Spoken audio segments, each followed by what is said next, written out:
bagaimana Al-Fatihah anak kita, bagaimana bacaan Al-Quran istri kita, dan bagaimana puasa anak kita, bagaimana wudunya, taharahnya, mandi wajibnya. Mungkin diri kita tidak tahu, apalagi anak kita, apalagi kita mengajarkan kepada istri kita. Para jamaah yang mulia, Al-Habib Abdullah bin Rajab mengatakan, benarkan ibadah kita, luruskan ibadah kita, para jamaah yang mulia. Ini secara hukum. Kemudian yang kedua, secara tata cara. Salat mestinya kita di masjid, ataupun salat mestinya kita berjamaah. Ya, di mana azan dikumandangkan kita menjalankan salat, para jamaah yang mulia. Karena dengan demikian salat kita akan diterima oleh Allah Subhanahu wa taala dan dilipat gandakan. Para jamaah yang mulia, pulang daripada majelis hal ini, masing-masing kita mesti melihat kehidupannya, mengevaluasi kehidupannya. Pertama dirinya sendiri, bagaimana bacaan Al-Fatihahnya, apakah sudah benar, apakah sudah digurukan kepada seorang guru yang fasih membaca Al-Quran, bagaimana sholatnya, takbiratul ihramnya, rukuknya, sujudnya, bagaimana wudunya, bagaimana cara mandi wajibnya, bagaimana puasanya dan lain sebagainya. Para jamaah yang mulia, wajib kita untuk belajar seperti ini dan mengajarkan istri dan anak kita, sehingga nanti akan lepas tanggung jawab kita di sisi Allah. Kalau tidak, para jamaah yang mulia, kalau tidak nanti kita di akhirat ada orang yang kakinya satu langkah lagi masuk surga. Di akhirat nanti tinggal satu langkah dia masuk surga. Ketika dia mau masuk surga satu langkah, ada orang-orang yang berteriak mengatakan, ya zalim, ya zalim, kif ya zalim. Berhenti wahai orang yang zalim, berhenti wahai orang yang zalim. Ketika dia menengok, ternyata yang berbicara serentak dan mengatakan zalim dan zalim tersebut adalah anak-anak dan istrinya dan anak-anaknya. Maka dikatakan, ditanya oleh Allah Subhanahu wa taala, bagaimana kamu terhadap anak, bagaimana kamu terhadap istrimu? Maka orang ini mengatakan, ya Allah, aku telah memeras keringatku, siang aku jadikan malam, malam aku jadikan siang, 24 jam aku cari duit, aku cari ringgit untuk memberikan dia kereta yang paling mahal. Aku telah memeras keringatku, aku telah berikan pakaian yang termahal, memberikan makanan-makanan yang bergizi, aku telah cukupi semua kehidupannya, aku berikan rumah yang baik, aku telah cukupi semua apa yang dia inginkan. Maka mereka mengatakan, benar ya Allah, kami telah diberi makan, kami telah diberi minum, pakaian dan tempat tinggal dan kereta yang bagus, tapi dia tidak pernah mengajarkan urusan agama kami, sehingga kami tidak pernah tahu salat yang benar, kami tidak tahu puasa yang benar, kami tidak tahu agama sama sekali. Maka ketika ditanya, benarkah demikian? Dia mengatakan, aku telah menghabiskan sibuk waktu untuk ekonomi Allah. Aku telah habiskan mati-matian, habis semuanya untuk mengejar dunia, dan aku miliki semuanya, tapi aku telah melupakan agama. Maka dengan demikian, para jamaah yang mulia, istri dan anak-anaknya dan dianya diperintahkan oleh malaikat untuk diseret dan dilempar ke jahanam. Akhirnya semuanya dilempar ke jahanam karena lepas tanggung jawab kepada istri dan anak-anaknya.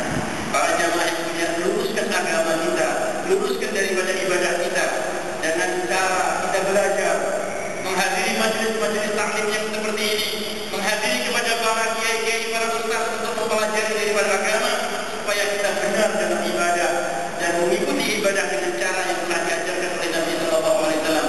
Kemudian yang keempat, barulah kita berpikir tentang masalah manusia atau kehidupan ini, para jamaah. Itu yang terakhir kali, maka insya Allah akan diberkahi oleh Allah Subhanahu Wa Taala. Dan di dalam mengurusi manusia pun kita hendaknya mencari hal yang halal.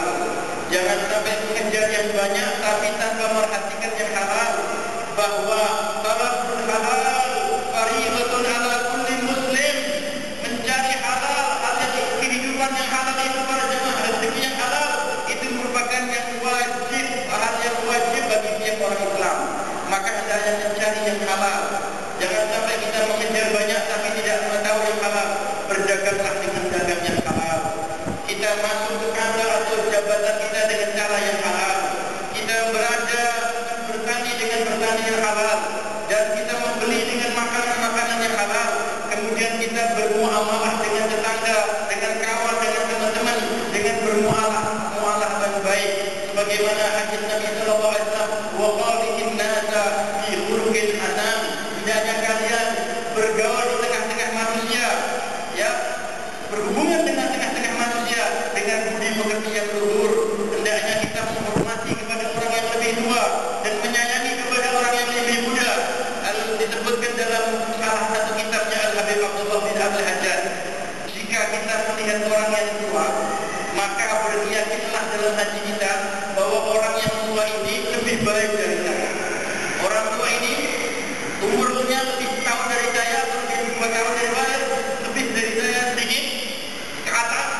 maka katakan di hati kita, ini orang lebih baik daripada saya.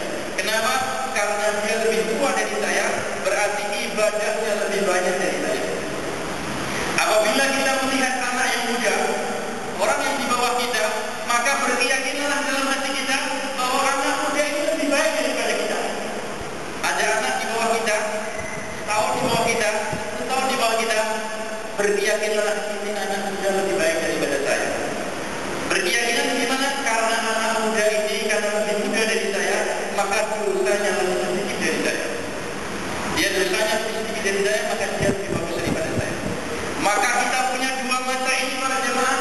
Satu mata kita gunakan untuk melihat kejelekan dan keburukan kita, kejahatan yang ada di lahir dan batin kita, dan satu mata kita gunakan untuk melihat kebaikan-kebaikan saudara kita, untuk bisa kita tiru.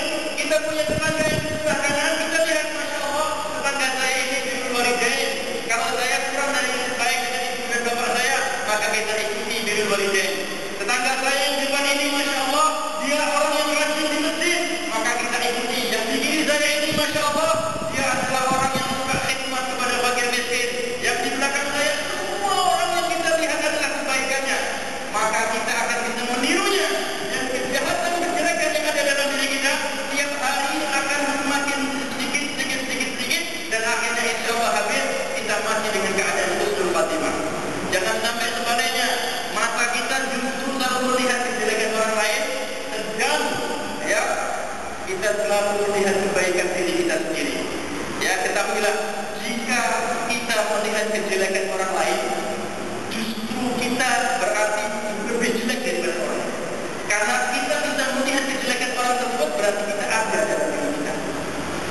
Tanda kita ada kejelekan karena kita melihat kejelekan orang tersebut. Itulah ada Bukhari Nada di Khuluqin Hasan. Sambunglah tali persaudaraan kepada siapapun. Apabila kita dipermusuhi orang, maka balaslah permusuhan tadi dengan kebaikan. Maka insya Allah para jamaah yang mulia, dengan akhlak dan adab yang demikian ini, Allah Subhanahu wa taala akan jayakan kita di dunia wal akhirah. Jadi konsep kehidupan Habib Abdullah bin Ali ada 4 hal tadi, jangan dibolak-balik. Kalau kita balik ini, orang sekarang ini sering membalik. Pertama yang diurusi adalah dunianya. Dia kejar dunia sebanyak-banyaknya.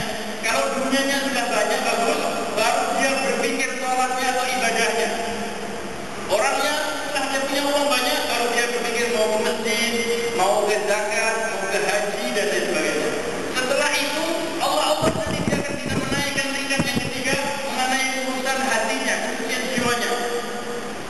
Mungkin tidak mampu lagi sampai ke 4, tetapi jalankan 4 perkara ini, maka kita akan berjaya. Luruskan keyakinan kita dengan hal yang saya terangkan tadi. Yang kedua, setelah itu sucikan hati kita dengan segala dosa dan berikan daripada sifat-sifat yang mulia. Uruskan daripada ibadah kita. Kemudian baru yang terakhir, uruskan daripada ma'isyah kita. Kalau kita uruskan demikian, insya